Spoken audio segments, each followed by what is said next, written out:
Welcome to the Black Fatherhood Podcast series, collection of videos where we discuss all kinds of issues related to Black fathers, the challenges to Black fathers, the role of Black fathers, the work that Black fathers are doing. For those of you who've been following the series so far, you've seen the different episodes where we have all kinds of different guests. And towards the end of the season, you see that we kind of do a deep dive or some kind of a dive into the background of the podcast. Speaking with myself, speaking with Eric, who's here with us, of course, again today, because Eric was one of the main features in helping prepare and plan this podcast.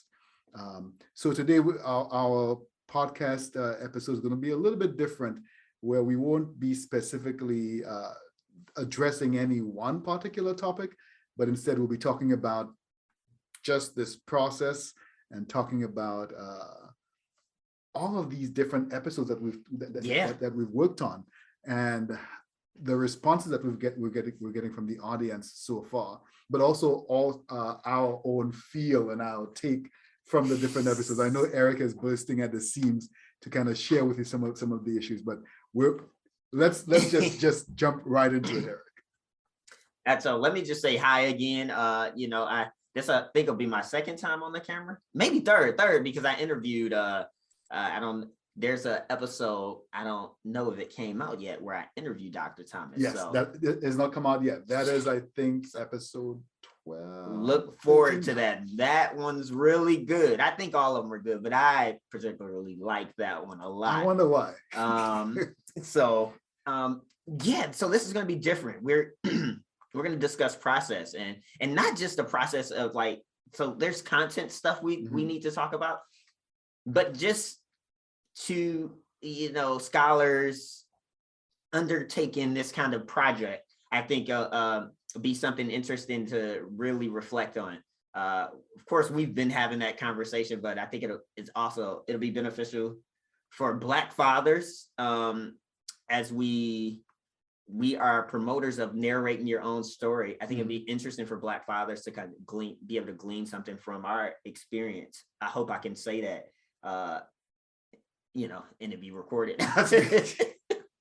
So I know when I first talked about this podcast, we had been approached by the School of Human Ecology and UW Extension with an opportunity to do some translational work, to take some of the work that we've been doing in the lab and some of the research that already exists around Black fathers and the challenges to Black fathers and the work that Black fathers are doing, and to take that work and translate it into material that the lay father could use, but also material that persons who provide services to children and researchers could use as well. And so we thought, what best way to do that but maybe something like a podcast, and trying to figure out what the themes were going to look like, what the specific topics were going to look like. And I remember by the time I brought Eric in, I had these very specific, almost a curriculum, a very specific set of themes that we were looking at. And the work then was to try to figure out how we were going to flesh out each of the themes, each of those stories. Yeah. And Eric just kind of took off with all kinds of crazy questions, a million questions, and then kind of winnowing down those million questions into a few that would really grab and drive a conversation. I don't know if you have any thoughts around that process, Eric. So Dr. Thomas had the perfect blueprint, I think, as he described. He really had these modules already mapped out. Actually, I think more than we even kind of discussed, because this is this broad Black fatherhood in general, it's just this broad area, and we knew we couldn't tackle it all, right. Even though I do think we do a pretty good job. So my goal and my contribution was really, how can we make this a cohesive story that people can have some practical things to take away from?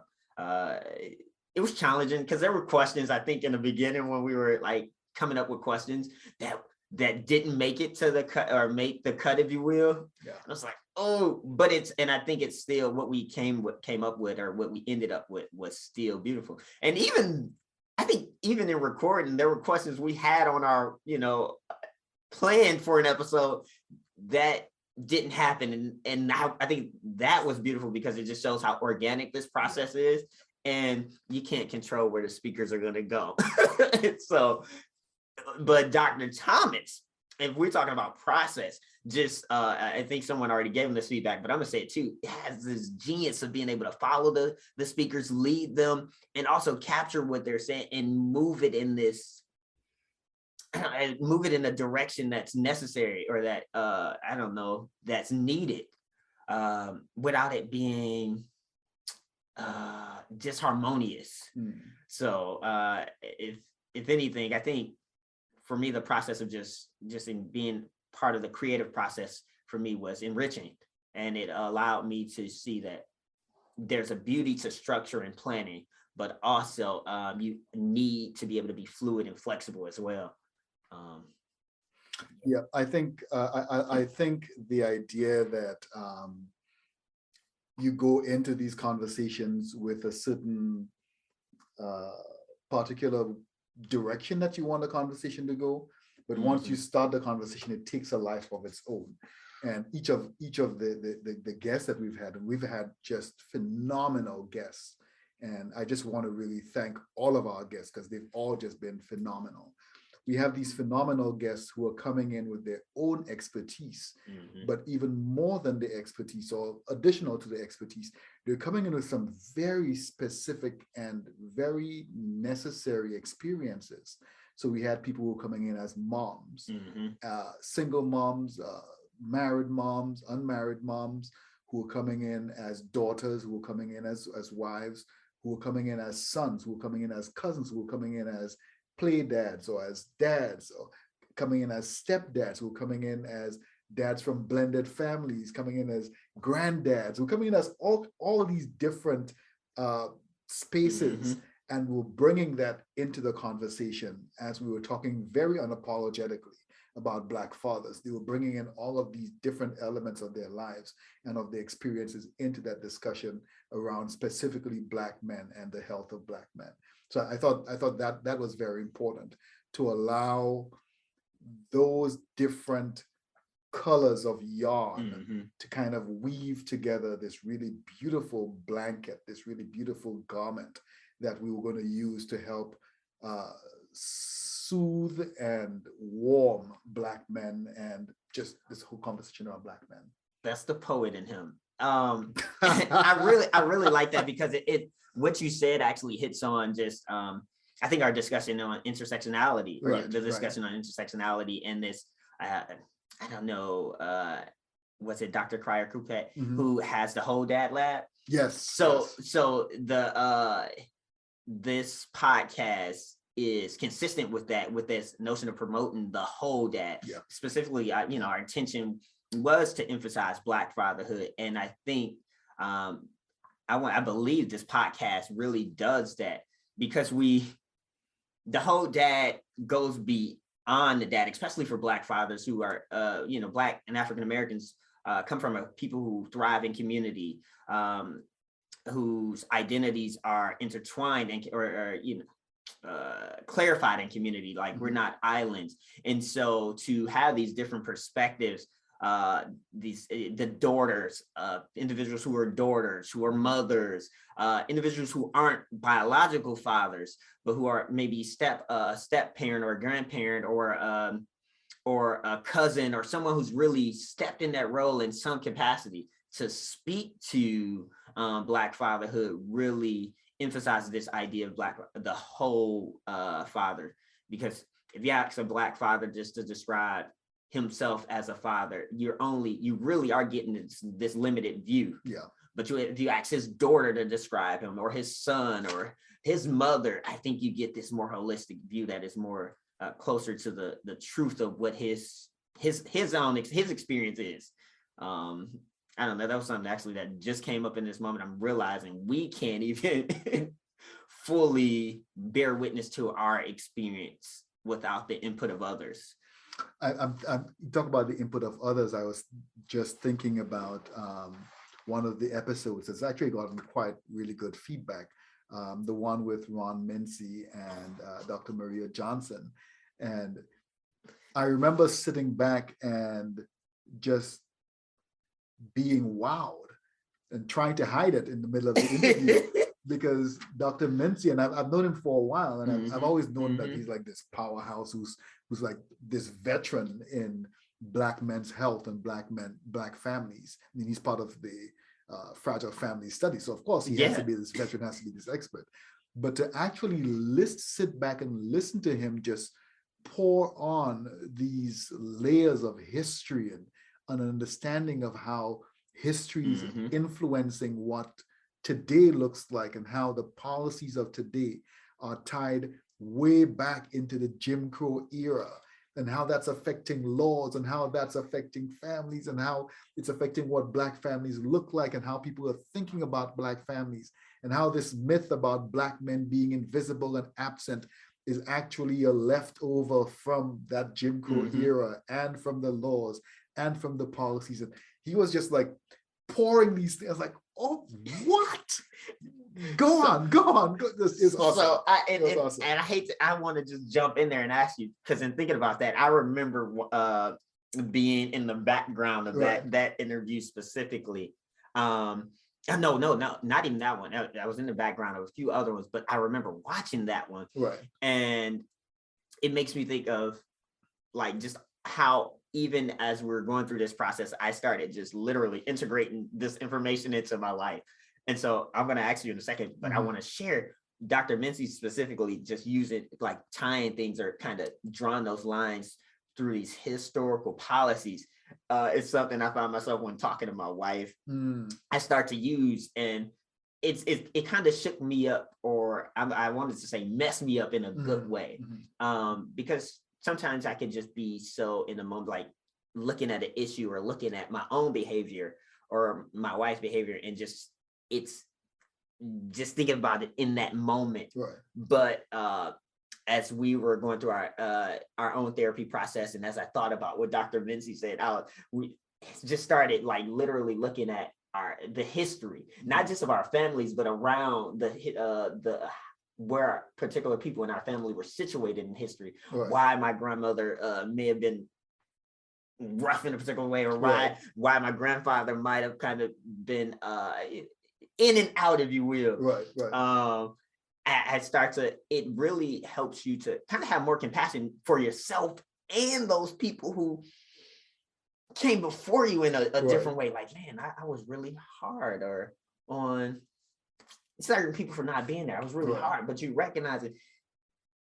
It's not just it wasn't just them and their own individual. It's the systemic stuff that has happened. And listening to how Dr. Mincy weave that stuff into the now, into the behavior or the practices of Black fathers really helped me to be more conscious now as a Black father, not to perpetuate throughout this process. You've gotten so much rich content, and I know you're already an expert in this field. I'm wondering what stood out as new for you, or you may have heard it in a different way from a different perspective that you have now integrated into your psyche and how you think about fatherhood, about being a Black man. That's an impossible question. You said it at the beginning. There is just so much in there's like I was doing some clipping of the first episode I was telling you earlier, the meaning of fatherhood, which is a hit for like everybody who listens to the meaning of fatherhood. Just talks about how hard-hitting it is, how revelatory it is as far as trying to understand not just fathers. I've had people who are not Black and who are not Black fathers. I've had white women, I've had Native women talk to me about how the experiences are eye-opening for them to hear, but they also see similarities for the experiences of their fathers and their fathers' fathers. So I think maybe that's my answer, that there is that part of the work and a conversation that cuts across demographic lines, whether it be nationality, SES, race, gender, whatever it is. There's that basic element of fatherhood that cuts across all those demographic lines. And then there's, of course, the very specific substance of culture and lived experiences and socio-historic experiences that are specific to just Black men, not even Black people, but to just Black men. As far as what I take away, I'm still taking away so much. That clipping that one episode, that first episode, every time I go in to take a 2-minute clip for the YouTube channel, and please follow us on YouTube as well, dralvinthomas.com. I love that. That's YouTube. Every time I go on to clip an episode for YouTube or for Instagram, follow us on Instagram as well, I come up with something new. I was like, I didn't have this the first time. This is really deep. This is another part of the conversation. So I think as people listen to these different podcasts, listen to it once and then go back again and listen to it more intently, and then go back again and listen to it even more intently, and you'll hear the depth and layers of conversation that's happening there. You will see the interactions of you who watch the videos, and even the interactions as you look at people having interaction, even on Zoom. It's revealing different things. One of the most common pieces that I've taken is, again, from Dr. Mency, talking about the history of the child support payment business. I've talked, like, I think after I had this conversation, I had a class maybe about 2 or 3 days after that, like a literal in-person class. And that came up in my class, and I was talking about it. And I think when I go back to my classroom in September, I'm going to ask people to go in and listen to these podcasts, because the podcasts do have they're very relevant to the class. I teach a class on stress and resilience in the family across the lifespan. And so I think it's understanding stress and resilience in the Black family across the lifespan, from the child through the father and the grandfather and beyond. So I think the more I listen to the episodes, the more I find new things that I can think of. I took a piece from Dr. Courtney Cogburns. Courtney, I'm sorry, but not very sorry. I stole it and I've been using it.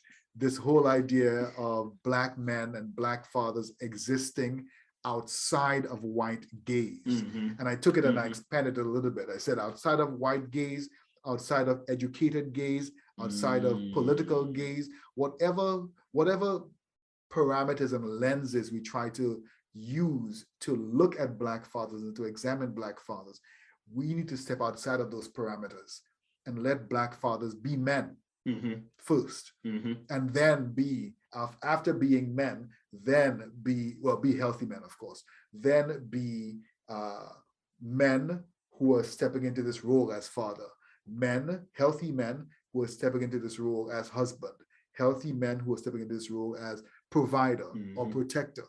But again, just across these episodes, just this really rich discussions, really, really rich conversations. You know, you said a lot. And I said a lot. No, and it's good because my neurons are just firing off in different directions of like, let's go there, and go there. Oh, so one thing. So that was side note, that was really one of the hardest things when actually being in the background of your interviews. The hard thing, and you saw it with some of my, I would send him chats, right? I would send him messages in the chat, like, ask this, or, oh, that was good. The hardest thing was to not just jump in and be like, and this and that. Ooh, I had to literally restrain myself to watch these and listen to these just gold, like conversations of gold. So, if you can just imagine being in a room where there's gold laid out and it's like you can take it. That's what it was like watching these conversations and having to just resist. I would have failed if this was a marshmallow test, I think. But I think you said, one of the things you said, I don't know we talked about it kind of, but I don't know if it started off, if the idea was for it to be used.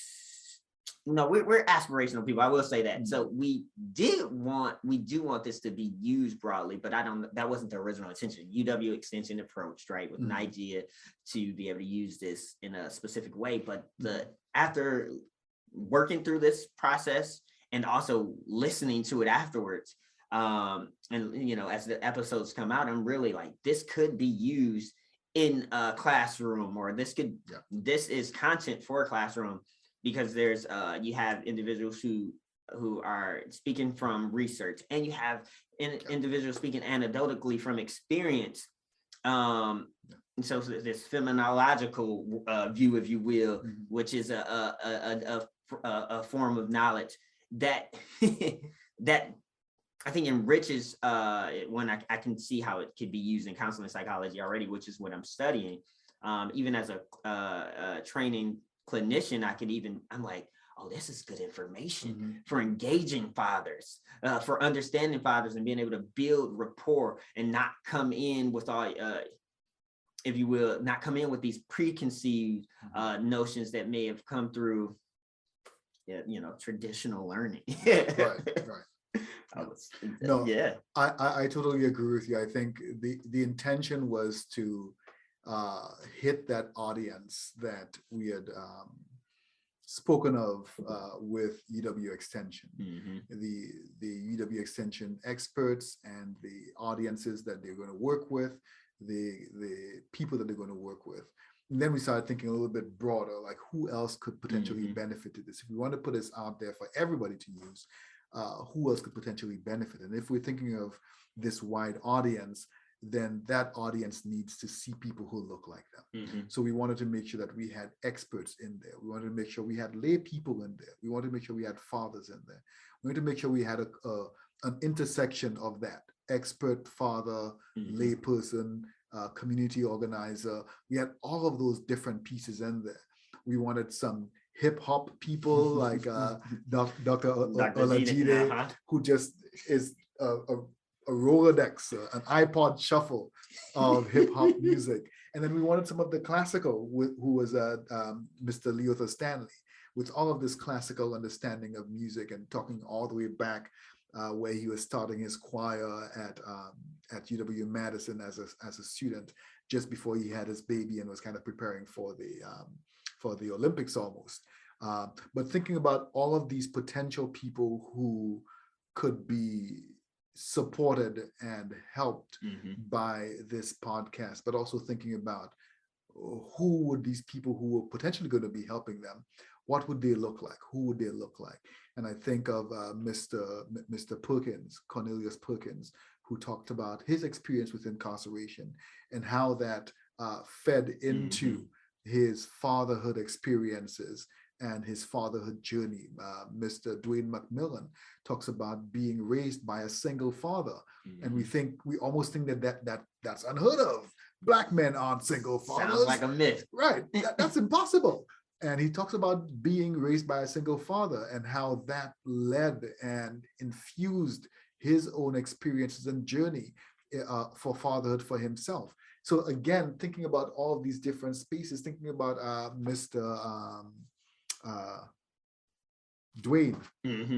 Yeah, Dwayne Curry. Dwayne Curry, that's what I'm thinking about. I was like, I'm thinking Dwayne. I feel like we had another Dwayne, or we may have been in contact with another Dwayne. Dwayne McMillan. Okay, that's why. That's your father. So Dwayne Curry, who talks about his experiences having his own kid, almost a Brady Bunch experience. Yeah. Where he has this blended family. Like, wait, black people have blended families? We thought that was only a white person thing. Did not know what that was. No. And there are a ton of black families that are blended, but we don't necessarily talk about them in the same ways. But again, just thinking about the full, and again, we have not covered the full gamut, the full spectrum of experiences for Black families. And we're going to say it right off the bat, that we know that. But even as we're just scratching the surface, we recognize how important it was to have these families represented there in the conversation, but also have in very many ways have them represented even in the people who were having these conversations. So I think that was also a very deliberate piece as we were thinking and planning to put this podcast together as well. I like this frame of thought we're on right now, because I'm thinking even, I don't know if I asked this in the interview, right? And if I did, we can just skip it. But I'm thinking, how do you imagine people should use this as a tool? Like, so outside of the UW extension, right? How should people be listening and engaging or viewing this podcast? I think if you're an individual looking at this podcast, and thanks for that question, it's a really good one. If you're an individual listening to this podcast, you could use it however you want. You could just listen to it just for the education, for the upliftment. You could also do a listening party. You and your guys sit down and listen. Maybe after a basketball game, we listen to an episode. After every basketball game, we listen to an episode. Or after every whatever, we listen to an episode. We're hanging out fishing and we're listening to an episode and talking about it. That's one way to do it. You have a group of guys. I know in Milwaukee and across the country, there are a lot of Black fathers who are now finding support from each other by just creating space. And meetups. Meetups, exactly. So even if you're not necessarily going to meet up physically, you could meet up virtually and listen to a podcast together and use the expertise and the experiences that are being shared in that podcast to fuel some of the discussion in your group, and use that to kind of push into the next episode and the next episode to as a way of trying to do what we talk about doing. I think the underlying spirit of the podcast, and I think Eric was the one who came up with this, EVE. It's the eve, and we kind of took it and said, what is this eve? Well, it's the eve of the new Black man. It's the eve of the new Black father. The beginning is the beginning. And what is this eve? EVE? It's that at the core of this podcast, our goal is to educate, to validate, and to elevate, to lift Black fatherhood, to lift Black men. So the podcast episodes are themselves aimed at providing that education. We have the conversations, we have these discussions, and that's the education. The discussions that you're going to have with your partners or whoever else, that's the education. And as part of that, we're also spending space saying, here is a place where we have a ton of Black fathers listening. Just so you know, I was looking at some of the analytics for the podcast, and I think we're currently, just on Spotify alone, we're currently at, I think, 78% of the podcast listeners are men. Wow. 78% of the podcast listeners, and that's just on Spotify, are men, which is great because it means that men are tapping into this. We want as many men as possible to tap into this. But of course, we're happy to, and we would love to have women tap into this as well. But I think this is especially meant to be able to uplift, to validate, to elevate, to educate Black men, Black families. And if you're into doing that, if you're into this eve, then we celebrate and welcome you. Other individuals could use this podcast as a resource. I know when I did therapy with families, I would often suggest and recommend resources to them, community resources to them, free community resources. This is a free resource. Yes. You know what? If we're doing some work on co-parenting, hey, go listen to this podcast, listen to X episode. It's about co-parenting and working together as a team. And as you listen to this other thing. So there are all these different, I think of this as a whole 16 sessions of family therapy. No, it's good. I like what I've been having this playing this dual role, one as the scholar engaging in this, but also as a father, as a Black father. And I will say, like, in terms of that validating piece, it just listening to the biggest piece for me that helps is understanding that it is going to look, my Black fatherhood in a sense is going to look different, or there isn't necessarily this blueprint, and we're going to mess up at times. But I think the speakers throughout the series have given these really practical tips that just to be cheesy in a second, that really do elevate how I'm thinking and engaging my own Black fatherhood. So not to say that everything's going to work for everybody, or everything's the things that are being recommended are going to work every time. It really does give you me as a Black father some ground to work with and to start from. Because even as someone who's researching in this area and is interested in this area, I'm not going to lie. Sometimes when you're actually in the practice of fathering, all of that goes out of the door. Yeah. But it's really hard to. So when you're under stress, right, we resort to what we know, and what we practice, and if you practice harsh parenting or whatever, something like yelling and things like that, or punitive actions, you're gonna that's what you're gonna replicate. That's what you're gonna demonstrate. But I found that in listening to this podcast, it really reinforces this habit in me or this tendency in me to just stop and really just think about what my son is doing. And I don't know who put it this way, but as someone put it, I think it was Mr. Porter, it may have been someone else, but as one of the speakers put it, to let the child take the lead. I was like, oh, right now what's happening, I'm trying to get my son to do this, but he wants to do this. And sometimes as Black fathers, at least in my experience, we want to control what's happening. It's we want to be able to control what's happening. And I learned, at least from this podcast, that no, sometimes let the child lead. I think I'm starting to learn that my main role as a father is so we have that provide and protect, but it really is to support this child and to keep them safe. So protect still, but to really support them in their development. And you can take that or you can leave it. I think that's a really good one to start with. But I think the discussions continue to be exciting ones. And I don't know if you saw the camera shake. Eric gets excited apparently. Don't kick the table, Eric. Eric gets really excited about these conversations. Oh man! And I think we're getting similar responses. I was looking at the what do we call it again? The analytics, and we have listeners in Germany, Slovakia. Yes. What? So he didn't tell me these things. So Ireland, now you get the genuine facial expression. Where else? Ireland, Colombia, Croatia, the UK, Canada, Trinidad. Did I say Ireland? Yeah. St. Lucia, whoop whoop.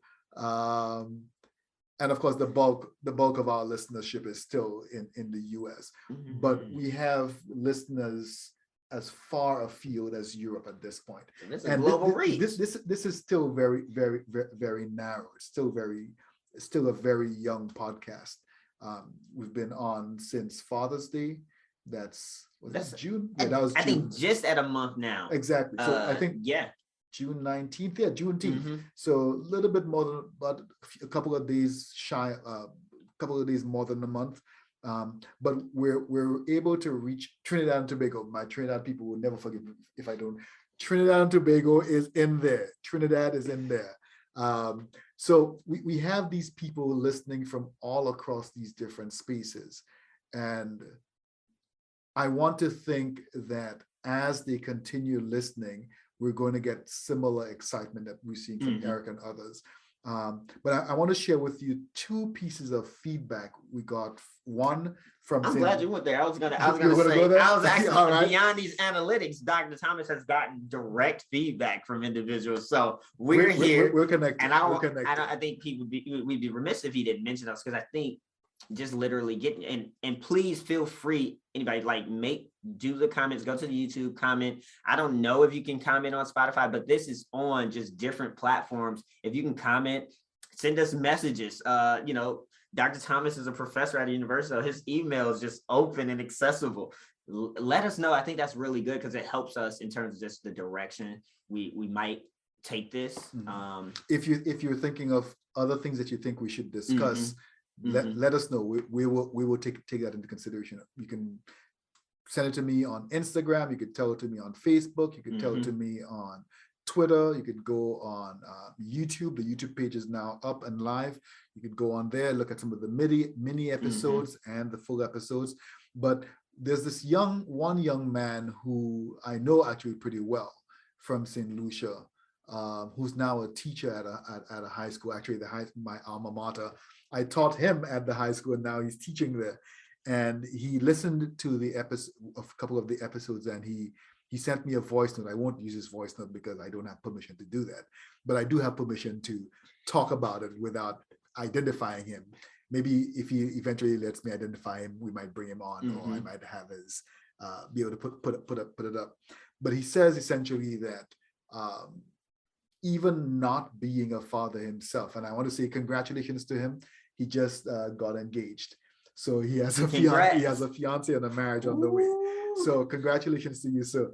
But he said essentially that even not being a father, we talked about social fathers, men who play the role of father in these different spaces, but are not biological fathers. He says as a social father to these children that he teaches, he could the information that the guys were sharing in that first episode, the meaning of fatherhood, resonated with him so strongly that he felt like he just needed to send a voice note to let me know exactly the impact that this episode in particular and the full podcast is having on him. I won't go into all of the details that he shared, but he just felt so impacted by it. I have another gentleman from St. Lucia who sent me a message on Facebook and said, wow, this is ridiculous. This is just so great. And another one said, I wish we had more spaces like this where men could talk about these issues and where men could talk openly and honestly about these issues. And I think in one of the clips, I think it might be clip 6 or 7, Mr. Leotha Stanley jumps out and he almost couldn't control himself and said, that's what young men need to learn. Boys need to be taught these things when they're boys, not when we're men, because we're trying to do these things and struggling as men. If we had only known that these responsibilities, this social contract of being a father, of being provider and protector, of being a man, all these different things that come with it, if we had learned about these things as boys, we wouldn't be struggling so much. Maybe I wouldn't be trying to learn it as a man. And so this guy was saying, Dr. Thomas, I just love the fact that you did this podcast because this is what it's doing for me. And then there's a more local, there's this woman in, should I say where she's from? She's from Wisconsin, and she's from a rural part of Wisconsin. She says, Alvin, I just love this podcast. And she sent me this long, drawn out She email. sent the book, and it's okay. It was awesome. It was awesome. This really long, detailed response. Because every time she listened to an episode, she would think, okay, I'm just going to send you my feedback to this episode. And she just kept kind of like the Netflix syndrome, just kept moving to the next episode. Like binge watching. Exactly. So eventually she said, I need to stop and send you this now. And she was on, I think, episode 6 at the time. And she sent me this really long, detailed expose about each episode and how it talked to her and how it impacted her, what she got from it.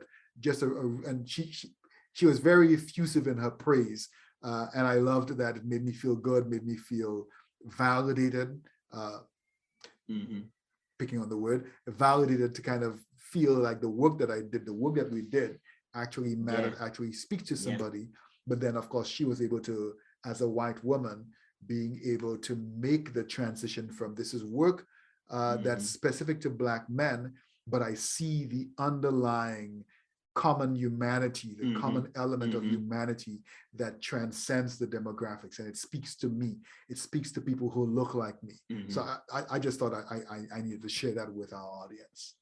I think I'm looking forward to like future feedback.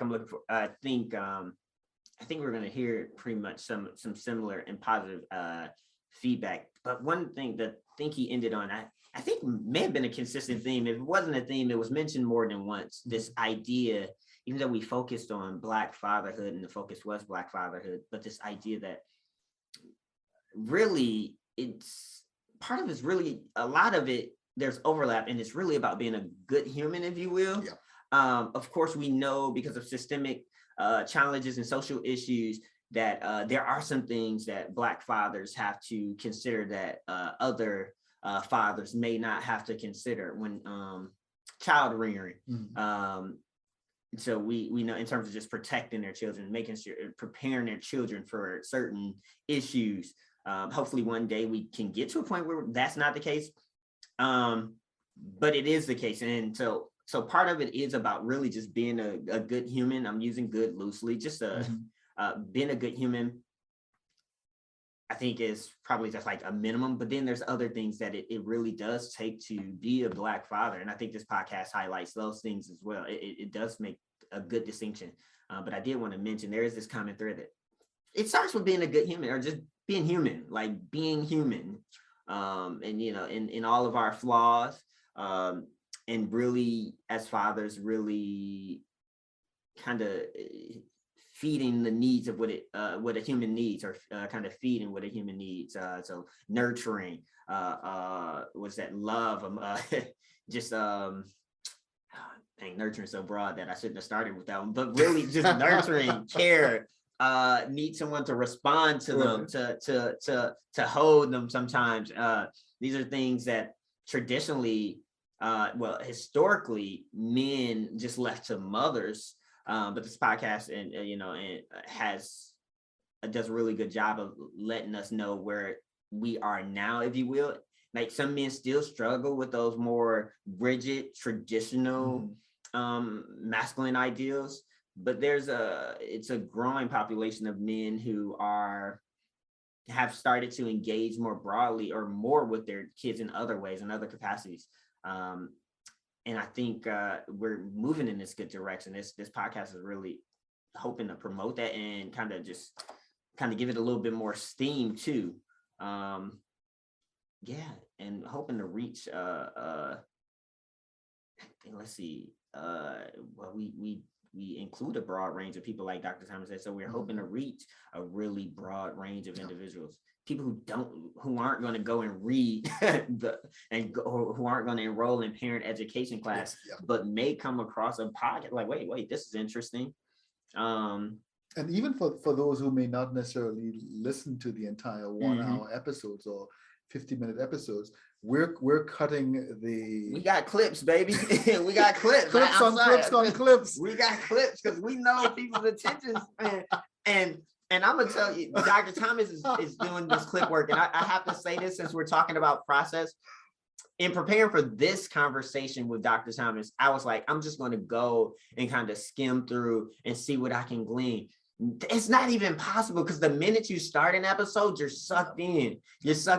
So Dr. Thomas is really doing the work already. Like, I'm trying to help you. Clip it, because I'm trying to help you. I'm trying to help you. If you have 5 minutes, if you have 2 minutes, I'm going to give you a little clip.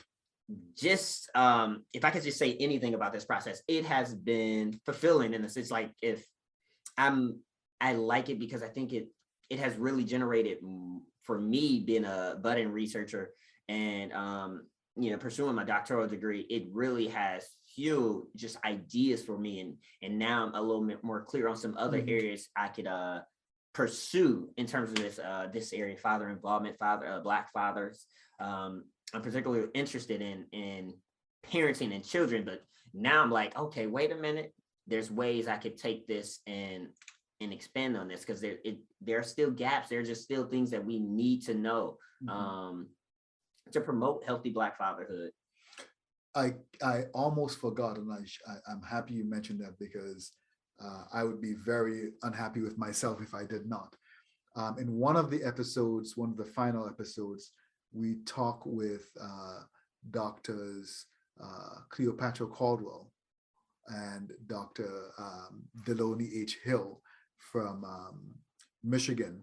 Dr. Caldwell was my doctoral advisor in grad school and has remained one of my best friends and collaborators since then. She was my mentor, remains my mentor. I owe her so much. She is, and she's just an all-time, before she was even a doctor to me or an advisor to me, she was just an all-time just awesome, wonderful, down to earth, salt of the earth kind of person. Even my parents know her, having met her at graduation, and they ask her, how's Cleo doing? And I tell them how Cleo is doing.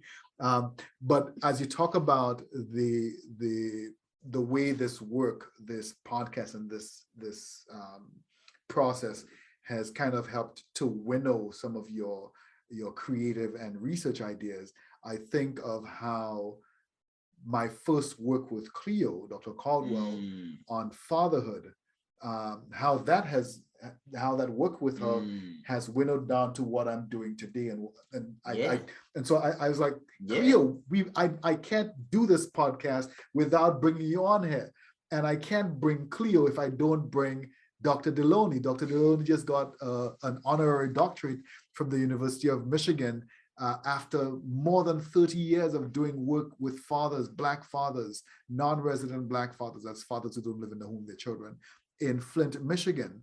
And I thought, who better than to bring these two beautiful, wonderful, powerful women to come and talk with us about what Black fatherhood looked like when they first started doing this work, what it looks like today, what they think they have changed, and what they hope it looks like down the line.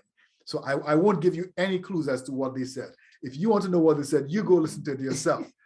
But I think of the work that Dr. Caldwell has done, and I think, wow, what can I add to this? How can I put my stamp on this? And then I'm looking at Eric and saying, Eric, come alongside me. Yeah. Where do you want to put your stamp? What do you want to do with this? Where do you want to take this? There is plenty of space in this soup pot. You can dip your soup spoon in this thing. You can dip your soup spoon, just don't add any more salt. There's enough salt in this, but you can dip your soup and drink deep out of this thing, and I love that. Do work that's going to benefit you and your family, your kids. Amir, I love that. Amir is his son, who is just, he attends all of our meetings, all of our lab meetings, and contributes to our. And he acts like he's taking notes. he takes notes. He takes notes and is very present. Ooh. But thinking about how we, as professionals, kind of stepping back now in this professional space, in this research space, thinking about how we father some of this work, but also how we push the work forward. And then, of course, stepping out of the role of professional and just regular human being, how we pour into other people, whether it be our children, it be other individuals that we come across. I think, for example, of Nathaniel Bonaparte, who lives in Trinidad and Tobago, young man, 16, 17 years old, who actually has a birthday coming up this month. Oh. But he was our youth liaison, and he would show up and he would kind of talk with us on these different topics, give us his feedback on it, and we would bounce off. And so he'd be sitting in all of these meetings. So this 17-year-old just sitting and just kind of talking back and forth with us. What could a 17-year-old want to do with their time other than this, right? Like, and literally taking the time to engage in conversations that I don't remember really having at that age, but would have been tremendously valuable. Which again comes full circle to Mr. Leotha Stanley's comment that our kids are not too young to have these conversations. So as a father, whether social father, biological father, whatever kind of father you are, as a man who has relationship with cousins, nephews, whoever, you can have these conversations, and maybe in preparation for these conversations, you listen to these podcasts, expose yourself to the information, and then go on and have these mini conversations with your male relatives and female relatives as well. Because and just, I guess, as we come to a close, really just understanding that this is a growing process, it's a learning process. We are engaging in collective scholarship. So I'm going to just urge individuals, audience, to really just reach out and give feedback. I think that's one of the critical things. As someone who's passionate about just community work and really getting the community's voice, please, please, please just reach out to Dr. Thomas. Reach out to me. I'm not hard to find. I think I'm the only Black Eric Crawford online. Reach out and send us emails, send us messages, because we want to really grow this and to make sure it actually is relevant for the people who need it, or who could benefit most from it. And honestly, I think all of us can. Yeah. So you can find the podcast anywhere you listen to podcasts. We're currently on Apple Podcasts, Google Podcasts, Spotify, Anchor, Public Radio Public, Castbox. What's the other one? iHeartRadio. We're everywhere. And we're YouTube everywhere. Again. Yeah, and YouTube. We're now on YouTube. If you can't find it anywhere there, you can go to University of Wisconsin and search for Dr. Alvin Thomas, and you will see it on the podcast is on my website. You can find all of the episodes updated on my website. If you can't find us there, then you can find me at Dr_AT758. That's Dr_@AT758. You can find that on Twitter, on Instagram, and you will see that the podcasts are also listed there as well, or the links are also put there as well. If you can't find us there, then you can definitely find us. Just search Dr. Alvin Thomas plus YouTube, and it'll take you straight to my YouTube channel, where you'll find the little sound bites and the full episodes and a host of other resources around fatherhood that you could use. And just so we can add it, you can search Thomas Resilient Youth Lab. I can't believe we went through a whole conversation and didn't mention that, but That's true. I think it's important because really the emphasis isn't necessarily on the lab, it's on the work. But there's a lot of work. So if you want to get, see what work is happening in the Thomas Resilient Youth Lab, I don't know why I have a list right now. Please just search it, UW-Madison. And you also, there should be a link to the podcast there too. Yes. And just the other work and to the other things Dr. Thomas is doing. He's doing a whole lot. I'm really excited to just be a part of his journey, and he's more a part of mine. I was about to say, I'm excited to be a part of your journey. So I think I'm really excited about it, and excited about the collaboration and work we'll be doing together. So, and that we are doing together. So thank you. It's been good.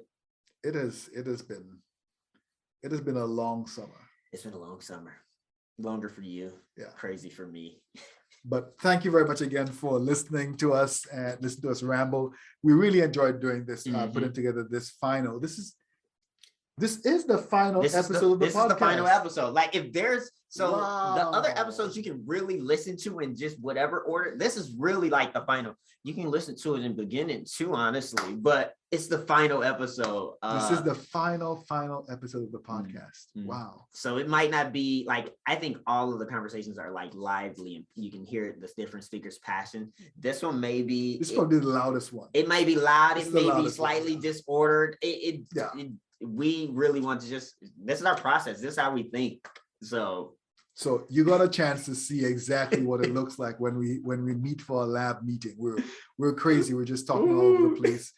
We have a lot more people in the lab as well. So there's even more conversation. We're talking about all kinds of different things. But for the podcast, this is what it was like, kind of just talking things out, thinking about the whole process and being deliberate about the conversation that we want to have. So I want to thank you again for joining us for this final episode of the Black Fatherhood Podcast series. We will be looking forward to your feedback, your comments, like, follow, share, leave comments, host listening discussions, and definitely follow us on Twitter at Dr_AT758 and Instagram at the same handle. Follow us on LinkedIn, wherever you happen to follow us, follow the podcast as well.